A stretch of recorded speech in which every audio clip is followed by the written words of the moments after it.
Anxiety functions as a physical toxin. It degrades the nervous system, compromises biological health, and stalls career momentum.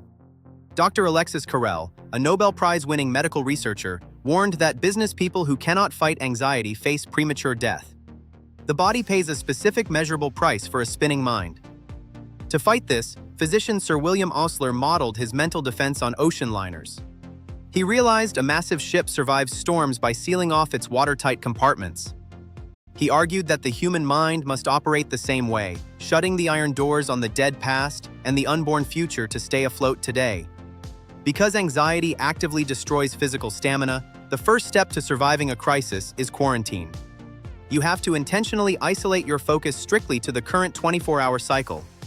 When Willis Carrier faced a massive engineering failure that threatened his company with a 20,000 loss, his stomach tied into knots. He couldn't sleep, so he developed a systematic framework to neutralize the panic. Step 1. He calmly defined the absolute worst-case scenario. No one was going to jail. The worst outcome was simply losing the money and his job. Step 2. He forced himself to mentally accept that worst-case scenario as a concrete reality. The moment he accepted the disaster, his mind stopped spinning. He instantly freed up the cognitive bandwidth he needed for Step 3, calmly figuring out how to improve upon the worst. He engineered a fix, and instead of losing 20,000, his company made a profit. When a sudden crisis hits, physically write down the absolute worst possible outcome. Accepting it on paper neutralizes paralyzing fear, allowing you to pivot directly into active problem solving. Executive Galen Litchfield realized that half the anxiety we experience comes from a simple operational error: trying to make a decision before we have sufficient facts.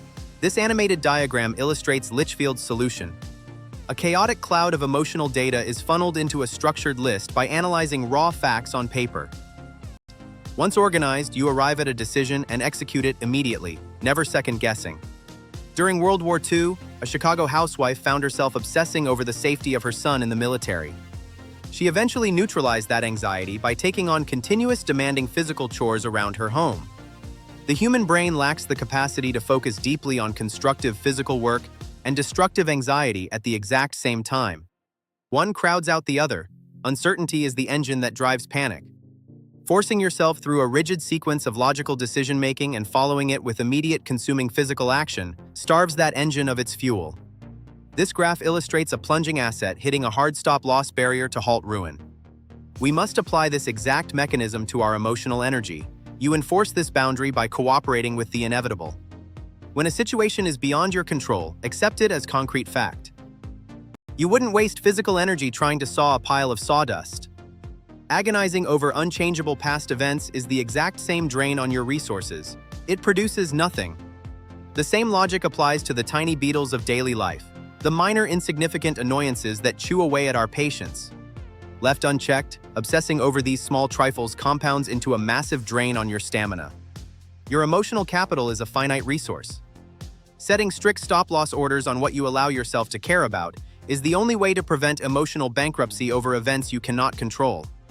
Productive concern and destructive worry are distinct states. Concern involves taking logical steps to meet a problem.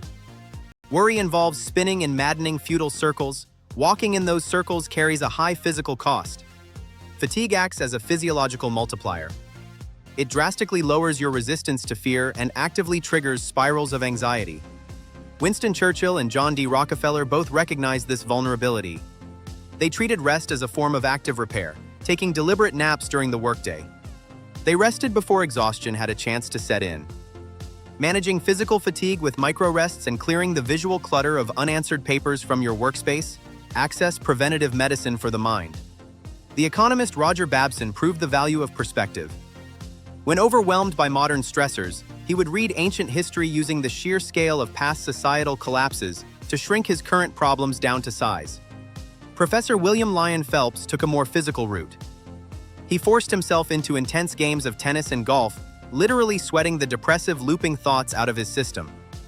The complete worry detox toolkit requires isolating focus to the current day, applying cold analysis to your fears, maintaining a rigid stop-loss boundary, and treating rest as mandatory practice. Anxiety survives by feeding on the unchangeable past and the unpredictable future. By dragging your attention back to the present moment and taking purposeful action, You destroy the habit and you finally start living.